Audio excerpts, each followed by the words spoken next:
Thirumangalam fridge ஏன் போட்டாங்க? ஏனென்றாலும் இப்போ டிராஃபிக் இருக்கக்கூட அங்கே இருக்க போகட்டும், இல்லாட்டி இந்த தடவை திறக்கவே மாட்டோம். இப்போ உடனடியாக தமிழக அரசு செய்யக்கூடிய நடவடிக்கை உடனடியாக ஒன்றுமே செய்ய முடியாது. அதாவது வெயில் அடிச்சு காஞ்சாதான் உடனடியாக ரமணன் சொல்லிக்கிட்டு இருந்தாரு. ரமணன் இன்னைக்கு தான் சொல்றாரு, இன்னைக்கு தான் மழை வரப்போகுதுன்னா ரைட். அவர் ஒரு வாரமாக கத்திக்கிட்ட, ஒரு வாரம் உடனடியாக செய்யணும். நீங்கள் அரசாங்கத்தான் போய் என்ன கேட்குறீங்களோ இதே கேள்வியெல்லாம் நீங்கள் ஜெயலலிதா கேட்டாலும் தெரியும். தமிழர் வந்து தயார் நிலையில் இல்லைன்னு சொல்றீங்களா?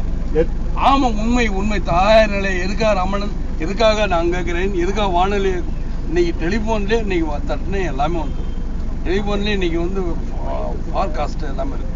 ஃபார்காஸ்ட்டுங்கிறத விட தட்பவெப்பநிலை நம்ம சொல்லுவோம். தட்பவெப்பநிலை எல்லா தட்டினா வந்துடும்ல, மழை இருக்கல.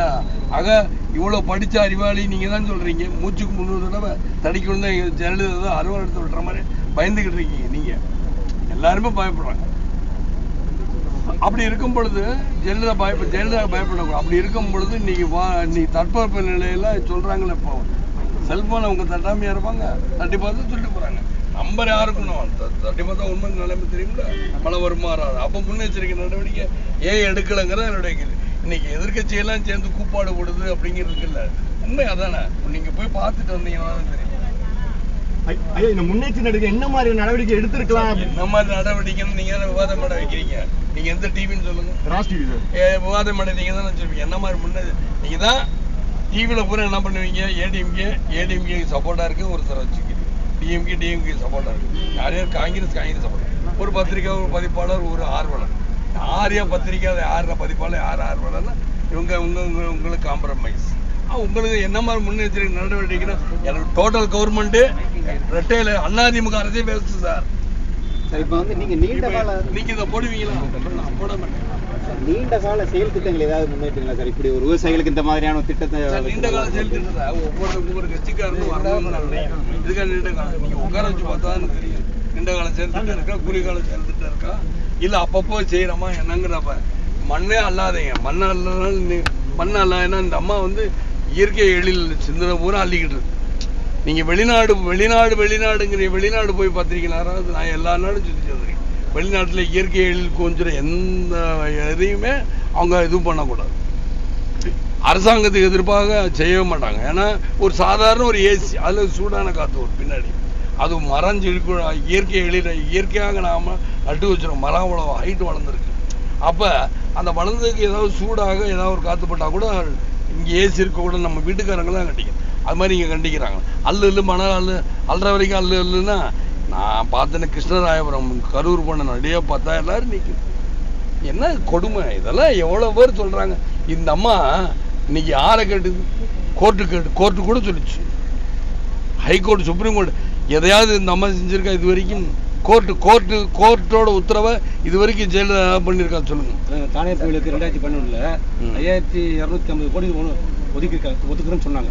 வெறும் 930 கோடி தான் இது வரைக்கும். தானே புயல்ல வந்து 5200 கோடி ஒதுக்குனாங்கல்ல. இது வரைக்கும் ஒதுக்குனது அவங்க ஒதுக்குனது வெறும் 900 கோடி வச்சுக்கிறோமே சுமார். அது மீறி எதுக்காக இதெல்லாம் செய்யறாங்க?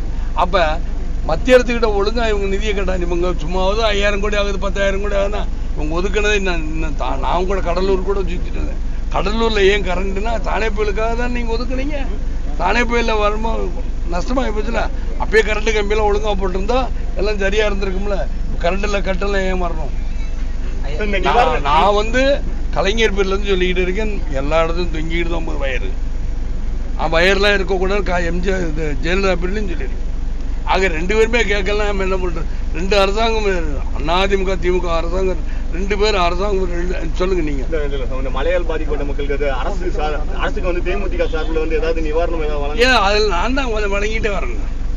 நான் என்னத்தை சொல்ல, நான் சொன்ன உடனே செஞ்சிருவாங்க. நீ எதுக்கு ஏன் சார்பாக கேட்குறீங்க? இல்லை நீங்க தான் போட தான் போறீங்களா? ஒரு நேரம் என் வேலை தான் கெடுத்துருக்கேன். நிதி எதுக்கு நிதி சொல்லணும்? நீங்க போட போறீங்க. ஐயா, ஒரு தனிப்பட்ட கேள்வி. அதாவது நீங்க அதாவது அரசியல் கட்சி தலைவர்களுக்கும் தொண்டர்களுக்கும் இடையான உறவுகள் குறித்து இப்ப சமீப காலமா சில சர்ச்சைகள் வருது. ஏன்னா சர்ச்சைகள் வந்து நீங்க தான் சர்ச்சைகள் அடிச்சீங்க. அடிச்சேன்னா நான் எதுக்காக அடிச்சேன்? அதான் நீங்க போடாதீங்க.